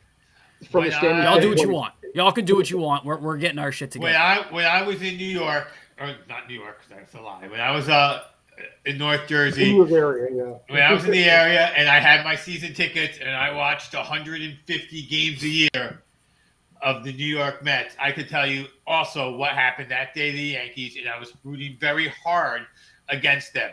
The Jeter years of World Series dominance, I hated more than anything. No, my favorite game in all of baseball is Game 6 of the World Series, but close behind it is the bloody sock game. Like, that is how much I hate the Yankees. So, the worst thing and then I was down here when the Phillies Yankees played in the World Series, and although a lot of local Met fans said it was the worst thing that could happen, I was like, no, I'm still easily rooting for the Phillies. Like, I was still easily rooting for the Phillies. See, no, I can't do that. Go ahead. But I can't do that. Here's an interesting fact. You're younger, and for my entire lifetime, for the first 75% of my entire lifetime, if the Mets were good, the Phillies were not. As a matter of fact, they only had winning records at the same time for 4 years. Now, granted, there was a few Phillies that were Met killers. There were always two ships passing in the night. They were never. And if the Phillies and the Braves come down to it, I'm jumping on the Phillies. I'm like, let's go Phillies, crush those Braves. Like, the Braves I dislike, but I just can't hate the Phillies. I don't know. Well, you know what it is, I think, when you look at this, I mean, Obi, for you and me, when we were teenagers, if you remember, there was T-shirts that were sold. It's like, I'm a fan of two baseball teams, the Yankees and whoever the Mets are playing. And then there was also the reverse, I'm a fan of two teams, the Mets and whoever the Yankees are playing. That was that part of it. And then I think interleague play kind of like muddied that a little bit, softened it up a little bit, where the rivalry didn't exist. Remember in 1997, 25 years ago, when interleague play was in its first year? My God, that was fascinating. First couple of years, interleague play was huge. And now you're like, all right, they're playing each other. Because I think from Brandon's perspective, at the end of the day, yes, you have the crosstown rivalry. Yes, the same city. But at the end of the day, they are just an AL team. So it only matters in the standings as far as your overall record. What they do outside of that doesn't exist. And I think that's what it comes down to. I think you're more, Brandon, correct me if I'm wrong, but you were 100 times more focused probably about what the Braves are doing or, any of the other 100%. Teams. They just traded for Matt Olson. So now where's Freddie Freeman going to go? Yeah. I mean, this, yeah. I could, and now the more we're talking about it, I really don't give the furry crack of a rat's ass about what the Yankees are doing. But I care what the Braves are doing. But honestly, though, it does. I think it does fluctuate times of the year, and when some teams are good and some are not. But for the most part, I know the Yankees we're coexisting. But just do what you want. So I have a friend now. A friend. He's same age as I am. I met him. He's a Met fan. Because I met his best friend and became very friendly with his best friend. I was good friends with his best friend. And the reason we connect is because his best friend's a Yankee fan. And all we do is ride him and get ridden back by him on the Mets-Yankees things. And now we are all older than 45. So we, granted, like, I'm one of those Met fans that after we won the series against the Sox, we're like, okay, back to let's go Sox. You keep beating the Yankees. And it's funny because I'll have Sox fans who hate the Mets almost as much as they hate the Yankees because they lost that series. I don't know if they've gotten over it now that the Red Sox have won a couple of series long since then. But there was a definite, like, as a Met fan, I go with Boston. I'm rooting for Boston. Like, easy peasy. I don't know. And part of it, again, remember, now I'm further away than I was before. We've talked many times about baseball is regionalized, so I can only either decide to buy a baseball package or watch the Mets when they're on national games, which completely cuts into my baseball watching of the Mets. So, yeah, I wonder if that has an effect on why I still feel that way as opposed to have matured. Yes, Scott. All right, Obi, I got a question for you. Yes. Given your contempt, obviously your Met loyalty and everything like this. Yankees and Braves, in the World Series in the 90s, or let's just say it happens again next year. Certainly plausible. Who do you pull for? Gun to your head, you have to root for somebody. I was rooting for the Braves. Okay. When they met, I was rooting for the Braves. And I knew that Wade Boggs was going to get a walk when bases were loaded to win the Yankees the game. Like I was like, that's it. It's over. I got to tell you, there's something with the Braves where I don't hate them. There is something with them. You know what? Like, no, when we're playing the Braves and over the, like, the hell with the Braves. But just like, again, in the grand scheme of baseball, if whatever the Braves are doing in them is not affecting the Mets or whatever, like, I don't have a vitriol displeasure for them like I do even the Nationals or the Phillies or the Marlins. Like, fuck the Marlins. Like, get out of here. That's the team I feel bad for every year. I feel bad for out of here. John Mattingly hardcore. It is interesting because, like, I will say this. Also, in living in this area, we're going to change it to a slight. Like, I almost hate the Yankees more than I like the Mets. But I know that there are people here in Philadelphia, and I saw it this season, who hate the Cowboys more than they like the Eagles. Yes. Yeah. They were like, the Cowboys were playing the Redskins. For the Eagles to get into the playoffs, basically they needed Cowboys beat the Redskins, the Eagles win out, and the Redskins and they could even still afford to lose to the Cowboys. But the Cowboys beat the Redskins in that first game. All the Eagles had to do was win every other game they played except the one against the Cowboys, which is what they did to get into the playoffs. And there were Eagle fans calling up the radio station going, no, I'm going to root for the Redskins anyway. We'll take care of our own business. As much as I hate the Mets, and as much as I hate the Yankees more than any other teams in the NL East, on those interleague games, I am still, if the Mets are in it, rooting for the Yankees. If that. All right. I'm fascinated by this. I got more questions I got to ask you. Just two more, if you don't mind. One, who are the three Yankees you probably hate the most right now? Right now? Yeah. They're not an easy team to hate, but I would just go with Judge and Stanton just because they're the big boppers. But they're not. I don't like Garrett Cole. He's really As a Yankee fan, I don't disagree. He feels very mercenary to me. Yeah. I didn't like CC. I don't know, he almost feels like, I don't want to say, I really don't want to say entitled. But, I mean, there's the whole thing where he grew up this esteemed Yankee fan, and he has the chance to come pitch for. It's like, he bothers me. And then you cheat with the Spider. It bothers me. You bother me. I don't care for him. Other than that, everybody else I really don't mind. Even Aaron Judge, like, I actually like. All right. So and I didn't necessarily, by the way, for that, it's hard for me because I didn't hate the players. I hated the uniform. Like, here's my other question, and this is the one I've been looking forward to here. Yes. Yankees and Mets make a blockbuster trade. Pete Alonso, Jason DeGrom go to the Yankees in return for Garrett Cole, Aaron Judge, and Giancarlo Stanton. As diehard Met fans as you are, and diehard Yankee haters as, for example, Obi is in this particular case. Obi, what do you do? I root for the new guys in the Mets uniforms. So basically, you root for laundry. Yeah, I definitely, with baseball, more than any other sport, I root for laundry. Baseball more than any other sport, I'm loyal to my team. It's the only team I haven't picked up now here in Philadelphia. Nor do I ever expect to ever pick them up. It's the Mets or nothing for baseball for me, which I think is the Mets legitimately feel like my brother. The Mets legitimately feel like a family member to me. My Christmas tree is still decorated with Mets paraphernalia. For a long time, I get the whatever company would send out the nice ceramic Mets. They would just show up. Oh, you owe us $45. Sure, here it is. Here's my $45. They gave me my Mets Christmas ornament. So, the Mets are much more. But again, I was a Sunday season ticket package holder. Anyone who grew up in '86, was a Met fan prior to '86. It's hard to not recall that in the community around it. Anytime I talk to many of my friends from North Jersey, they're still either Mets fans or we talk, or it was so Mets it's so Mets or Yankees. It's like, so you were either I'm going to bust on you about baseball or not. I think that's another reason I hate the Yankees so much is part of, oh, you're a Yankee fan?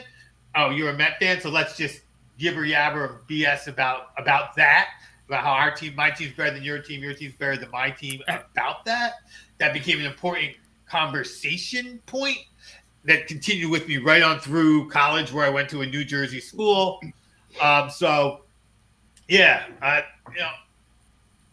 Laundry. No, it is Yankee. laundry. I gotta jump on that too. Overall, Yankee fandom bothers me. Not you, Scott. You're a doll. I love you.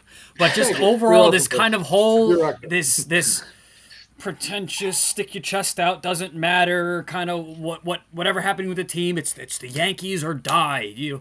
It's like kind of the whole join or die thing. Yankees or die. And I think I've said this before. Going to a Mets game feels like you're going to like a family barbecue. Going to a Yankee game feels like I'm going to a business meeting. Yes. Dude. There's just something so corporate with the Yankees. They are like a law firm that has a baseball team. Listen, and the Mets are just so family and fun, and it's just, it's so much better. Dude, yes. And I think a lot of that has to do with the new Yankee Stadium. I've been a fan of this team for 30 years at this point.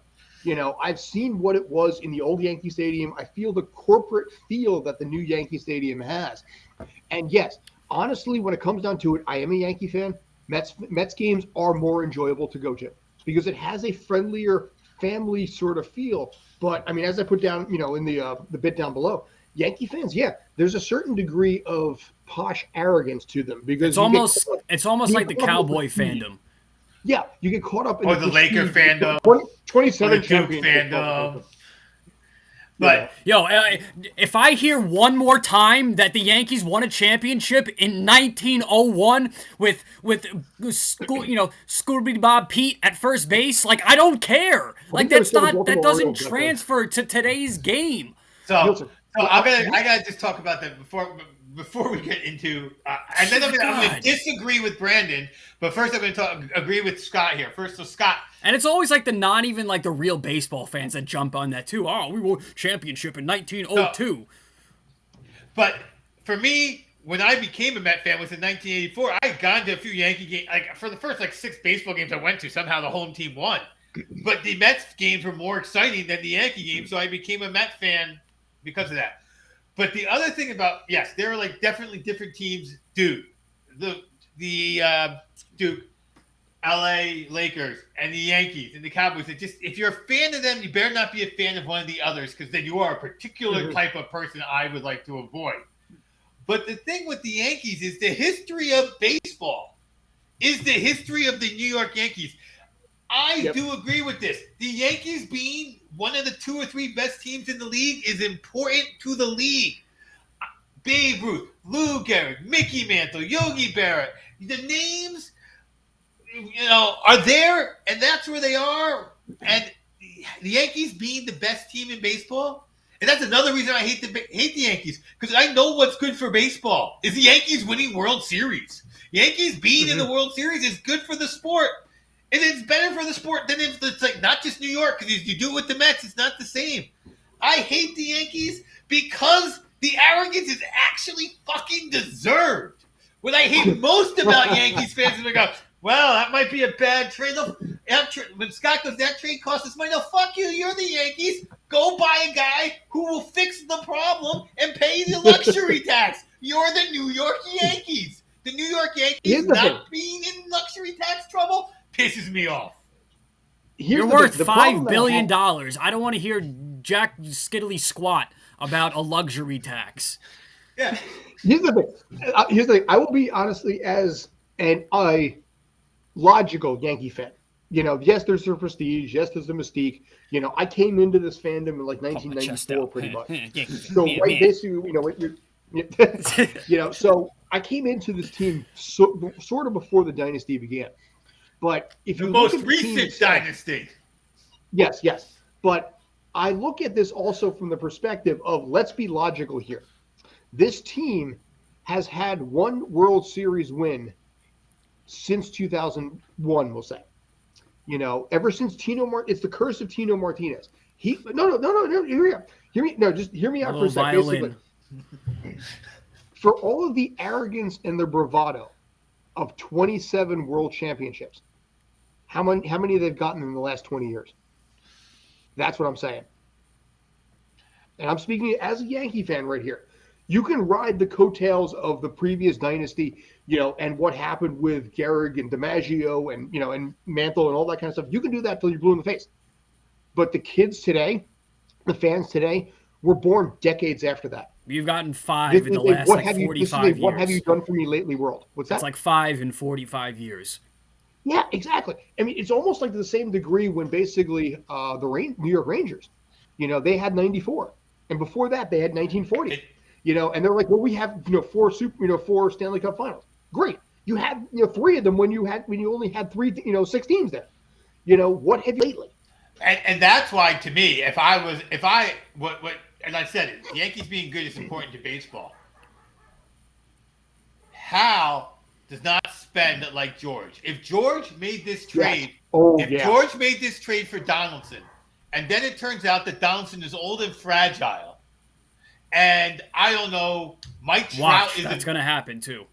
And Mike Trout is available and having another Mike Trout type year with the ridiculousness of the end of the contract, how much it's going to suck. George would be, hey, Anaheim, here's $5 million. Donaldson, I'll pay Donaldson's contract and give me Trout because I need him. He's getting Juan Soto. He's signing Juan Soto. But to that contract. So the Yankees don't do that anymore. And I'm disappointed. Like, I hate the Yankees, but I want to see them do that ridiculous shit. That would just like, we need Trout. How are we gonna get him? We're going to get him. That is the Los Angeles Dodgers. Owner Mark Walter is George Steinbrenner reincarnated. Yes. With the deals that he has made and the people that he has brought in, they are the evil empire of the 2020s. Except they can't win. I mean, but the Dodgers doing that is going back 15 years.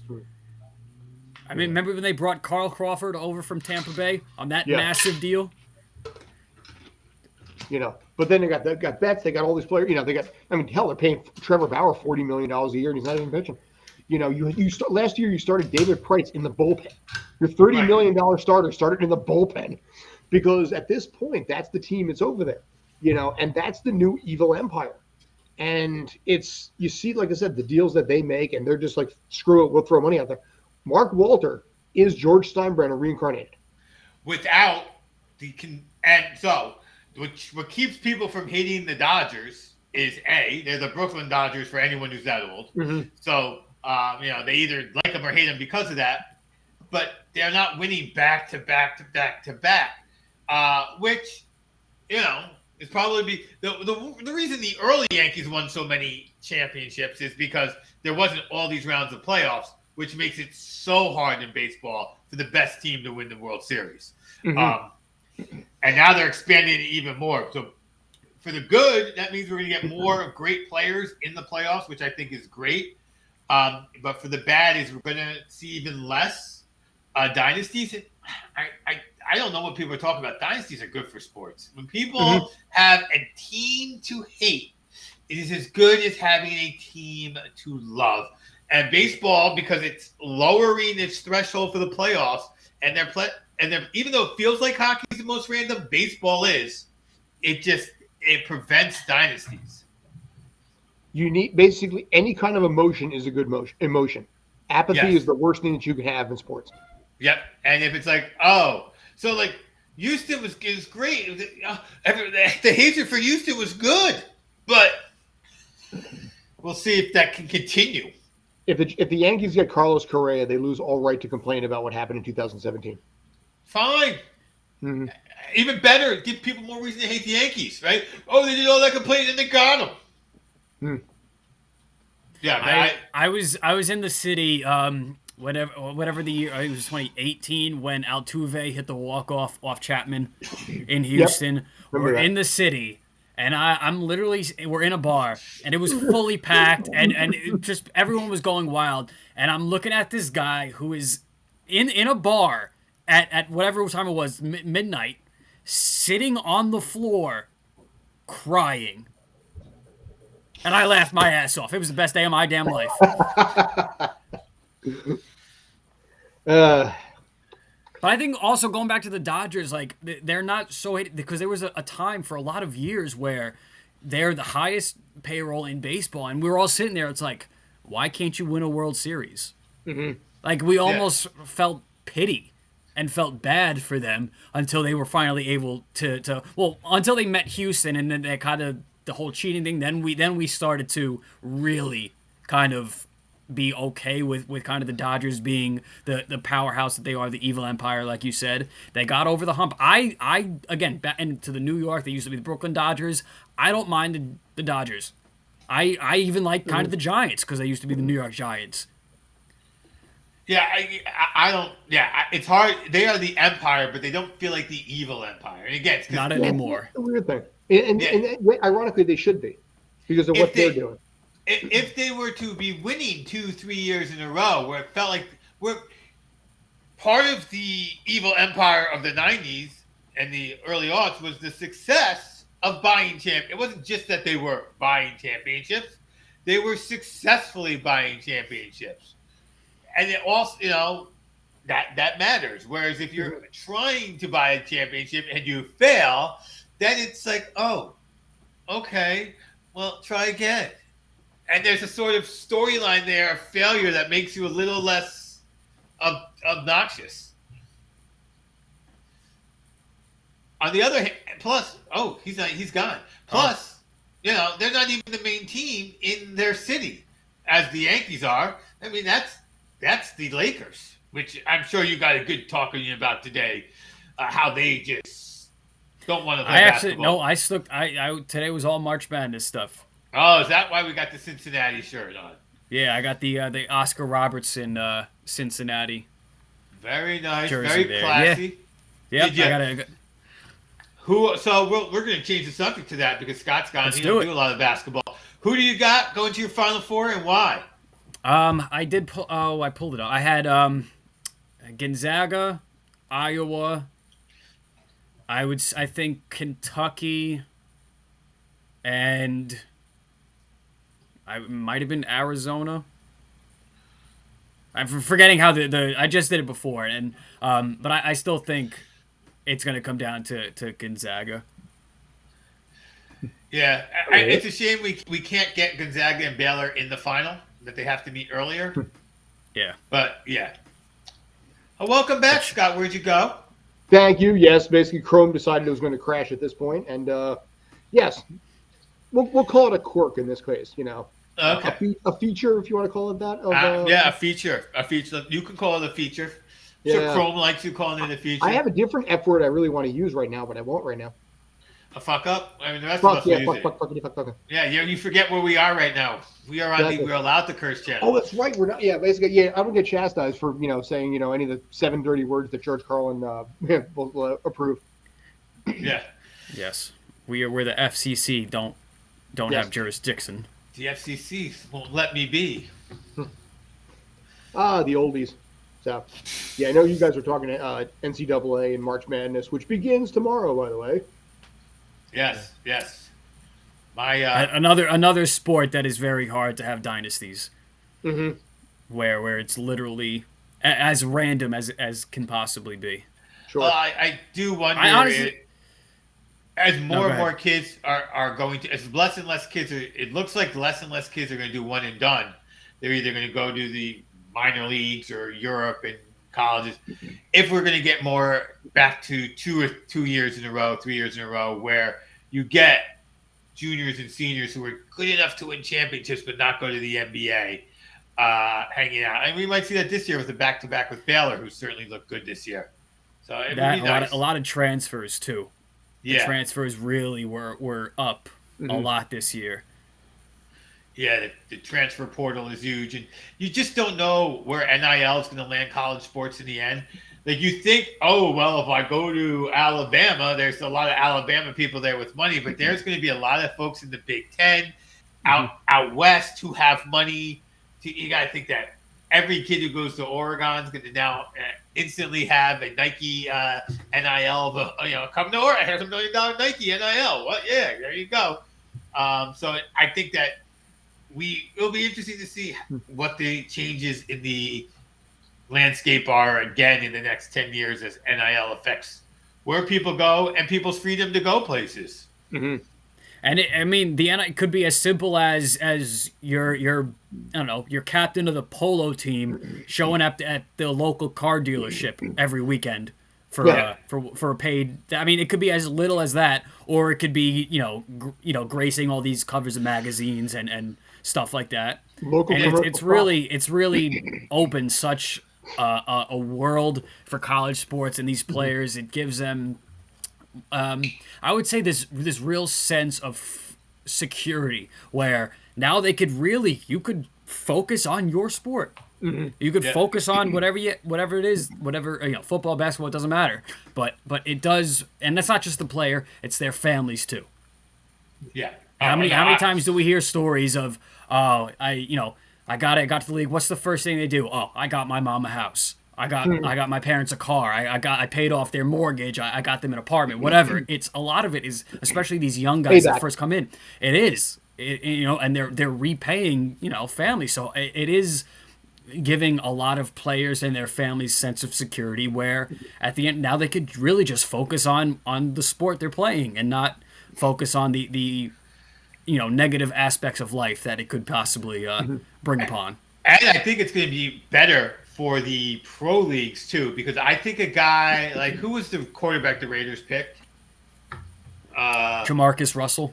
Yeah, if Jamarcus Russell had his $4 million in college, by the time he was a senior in college, he would have been done. You know what I mean? Like, oh, I got my NIL, I took care of the people I want to take care of, and now I'm done. Like, I wanted $5-6 million. That's what I needed, and then I'm done. And I think that there would have been other guys who are in it for the money more than they should be, if that makes sense. And I'm not blaming anyone for doing anything for money. That's not what I'm getting at. But there are guys who you see have shorter careers or whatever, and you're like, they did this sport. They're not big fans of playing this sport, but they needed the money, because they came literally from nothing. And if they get a $4 million deal, they can pay off their parents, like you said, a couple of houses, and then they'll be very happy making 20, 30, not even a lot of money an hour, but with a secure home and a secure mother, and that's all they want. They don't want to get beaten down by the sport that they're playing. And I think you're going to see more guys who can now do that, not have to filter up to the pros to get money. And somebody who really wants to make their money playing that sport more likely to play that sport. It's like we said about quarterbacks. Kyler Murray. Of course, he's going to go to football. He's going to get he's going to get $1 million deal and live in the lap of luxury. He might like baseball more, but why the hell is he going to go play baseball? Even if in the end he's going to make more money, it comes later. He has had to live on the road and go through all that BS. No, I'm going to go play football. take my chances of a shorter career, but no, he's guaranteed a position playing football. He's not guaranteed playing baseball. Absolutely. So I think that some of those guys will be able to make, and good for them, different choices than having to put their body at risk into a pro level career, because they'll have enough money, that what they think is enough money to do something that they really want to do earlier. Well, we see it all the time now. Even Villanueva retiring from the after 7 years in the pro, he's got 3, 4, 5 more years left. Mm-hmm. He just doesn't want to. He's like, I'm good, thank you. Made my millions. I'm gonna go do what it is I want to do. Next chapter of your life, yeah. Everyone isn't Tom Brady at some point. To wrapping it around to how the show began and getting a little nudging on Brandon over there. Yeah, I was gonna say, Brandon, how do you feel because about no. My girlfriend just had me, and I hate to just go way into a new realm of talk here, but we had a talk in our one of our previous streams on the Rock Hall of Fame, and their stuff like that. So my girlfriend just sent me. So Dolly Parton was up this year. She turned down her eligibility, saying she doesn't think she's worthy of it.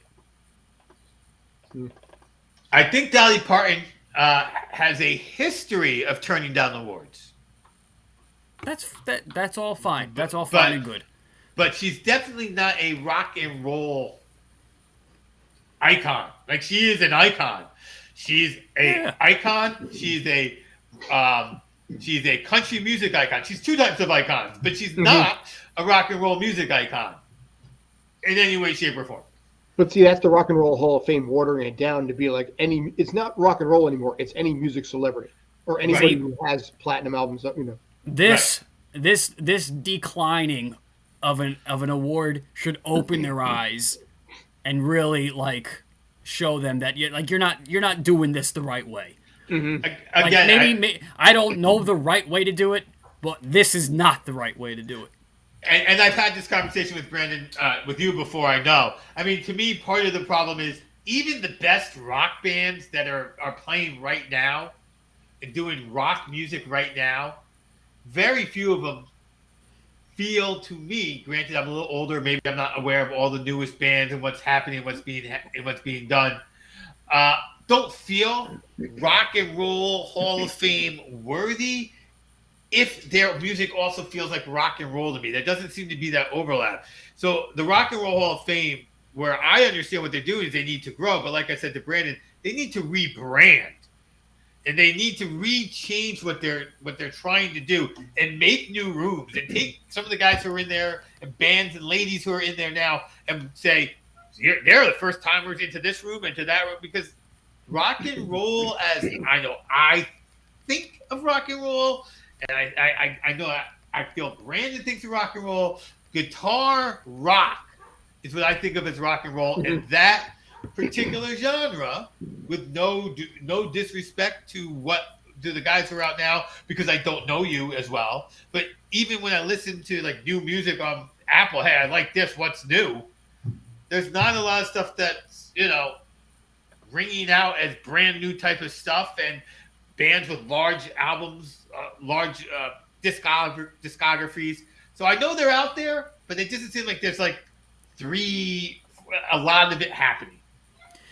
Because a lot of it is with these heavier bands, especially older bands like a Priest or an Iron Maiden, that they don't necessarily, or Motorhead, necessarily show favoritism for. I think that, and you're now kind of putting the heavier side off out of sight. So I think that kind of domino effect lead to a lot of these bands that are heavy and are trying to, I want to say, kind of resurge the genre in kind of the Rock Hall of Fame eyes. I want to say it doesn't count because it is still falling in line with the heavier aspect of it. But if they were to rebrand, like you say, and completely open their eyes to a whole new section of artists to bring in, then you could say that there are a lot of bands today that once they reach their eligibility should be in. But when it comes to the Rock and Roll Hall of Fame, you don't really think of Dionne Warwick You know, I mean, if you're old enough, you remember Dionne Warwick more from the Psychic Hotline, I think, than anything else. Yeah, but if you listen to Dionne's older music, that is like the Dionne Warwick that I know is post her heyday. Mm-hmm. Dionne, like, she was very Motown-y. And if Motown was very early rock and roll. So but is Motown really rock, though? I think so. I think that so? If you start eliminating Motown from rock, that's... I guess, yeah, because it is the precursor to rock. Yeah. But there are other, like, I love A Tribe Called Quest, but again, like, I get that rap is... I get that's not rock. Yeah, I get that rap isn't rock argument. I was thinking Tribe Called Quest in this conversation. I'm pulling this up just to basically focus on that right there. And I get the rap isn't rock argument. Mm-hmm. And yet many of the rap bands that have gotten in feel too important to, I don't know what that term is. Disclude. Disclude? I know. Yeah, they're too important to disclude, but they're not rock and roll because rock and roll is too much of a subset of pop music. It's too, and like I said to Brandon, but it wouldn't be if you paid attention to the heavier side of things like they should have been from the start. But but like I said to you in the past, Brandon, like I know what classical music is. I don't know what Baroque music is. And if you had a Baroque Hall of Fame, you're making a mistake because it's easier to look back on a period of 200 years and classify that period. That's Vivaldi. You didn't know that? Come on. And take the right Wagner and take those guys. Like we know, like if we just look back over the last 100 years, or even since music's been recorded, I think we can say pretty confidently, since music's been recorded, it's Frank Sinatra, Elvis Presley, and the Beatles. Like, those are the people who our grandkids are going to know. Like, and so the Rock and Roll Hall of Fame should keep some of those other people who aren't those three alive, but they shouldn't necessarily be called the Rock and Roll Hall of Fame either, because it's not Rock and Roll Hall of Fame. But that's the trademarked brand, and that's what people recognize. Yes, I get that. I get that. So I understand why they stick with that name, and I understand why they expand. I understand fully Brandon saying, well, if you want to stay rock and roll, there's this whole heavy metal, greater than hair band part of the music you've ignored. Such as Iron Maiden, Judas Priest is finally on the list. Slayer. Like there's some really heavy stuff that's not being discussed. And then you're coming over to Tribe Called Quest, which is probably in some ways more important than some of the bands I just said in terms of the bigger, broader picture of important. Like it's the name. The problem is the name. If you had a different name, we could have a different argument. And then when Brandon says this band is in and someone else says a Tribe Called Quest should be in, it's a better conversation because as opposed to what becomes a conversation, which all too often becomes a conversation that the people who are having the conversation are not trying to make it a conversation around race, but rap music becomes around race because most of the great rappers are African Americans. And most of the great guitar rock musicians were not. The blues musicians. Well, Eminem's on that list this year. What? The blues musicians who Eminem can go. Right. No, I know Brandon. He's like, Eminem shouldn't be in there. Right. And Eminem's going to be a great case because the people who don't want rap are going to say, no, he shouldn't be in there because rap isn't rock. And he works because he's not going to look like a rapper. And that's going to help those people who want to make that argument, have that argument and say, this name is wrong. And that's my argument. This name is wrong. Because I think A Tribe Called Quest should be in this Hall of Fame based on who else I know is in the Hall of Fame, which, of course, works it towards A Tribe Called Quest. And based on what I feel when I go to the Hall of Fame. But the name rock and roll is the problem. The music. See, like, okay, so going to that point with A Tribe Called Quest, you have bands in there now like Public Enemy, Run DMC. So A Tribe Called Quest would fall right in that line. But now on the other hand, you have Black Sabbath, you have Metallica in there, how do you keep out Judas Priest? How do you keep out Iron Maiden? So it's the straight, keeping it the same way. It's just the whole hypocrisy within the actual rock and metal genre. Not even adding the whole non-rock music elements to it. So it's twofold in what the issues are. Right, because then what happens is, I don't know what the numbers are allowed to get in, but the people who are voting are not going to vote. The person who's going to vote for A Tribe Called Quest is probably not going to vote for Judas Priest, but Judas Priest should probably be in there based on who else is in there. I get that as well. It is a problem that they need to figure out, and I don't know how they're going to figure it out. And they're just going to keep putting people in, and Dolly Parton's going to be like, no. One place I don't deserve to be is the Rock and Roll Hall of Fame. Because once you put, by the way, Dolly Parton in, then you really start to open up to other bigger problems. Now does Willie Nelson go in? Now you've opened up that lane, and now you're going to pull that whole lane in. Because, by the way, a lot of people argue that country music now is rock and roll music from the 70s and the 80s. Mm-hmm. So, yeah. Like, Lil Nas X going to get in? Wait, I don't even know. He should get in, if he continues on his way, because he's all over everywhere, and that's awesome. But is he going to really be like? The name is the problem, because I think the name evokes a style of music that is now not the prevailing style of music. It'd be like if the Baseball Hall of Fame started letting in, we're going to put in Bo Jackson. Not Bo Jackson. That's a bad example. He played baseball. No, you know what this is? This is the Boxing Hall of Fame putting Conor McGregor into the Hall of Fame. Because he was an unbelievable MMA fighter. And then start to look at who was good on their feet in MMA and start to pull them in because it's boxing. And that's where, like I said, when it comes right down to it, it's both simple and difficult to rebrand the Rock and Roll Hall of Fame, because this is the way the name has been for close to almost 40 years at this point. So to pull that name away, and rebrand it as the music hall, we can change the Washington Redskins to the football team, and now Commanders. We can change the Rock Hall of Fame. Yeah, I am going to the Washington football team. I refuse to call. I really refuse to call them football team.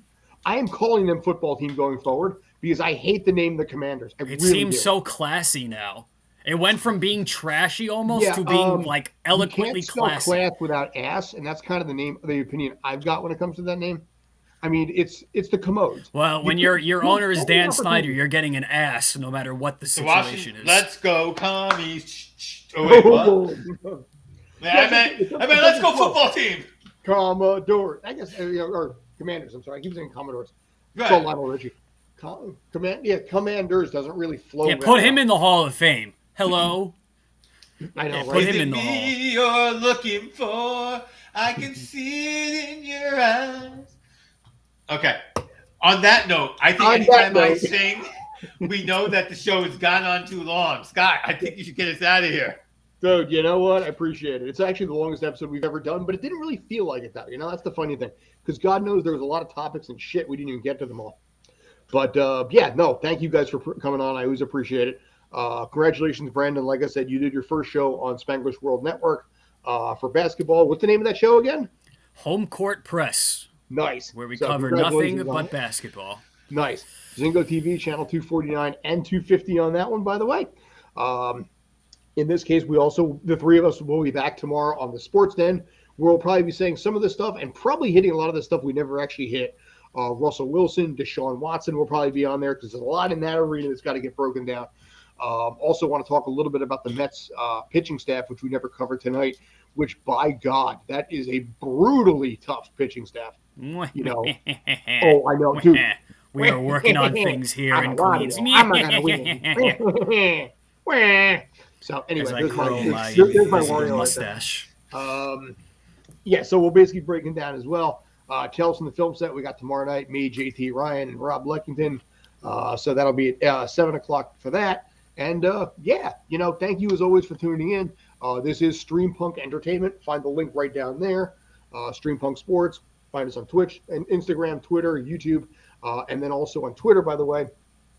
It's Streampunk ENT. Just wanted to point that out real quick before I forget. So thank you guys. Any other final thoughts? Yes. Not to be confused with your local ear, nose, and throat doctor. Exactly. I'm very excited to be making my triumphant return to the sports den tomorrow.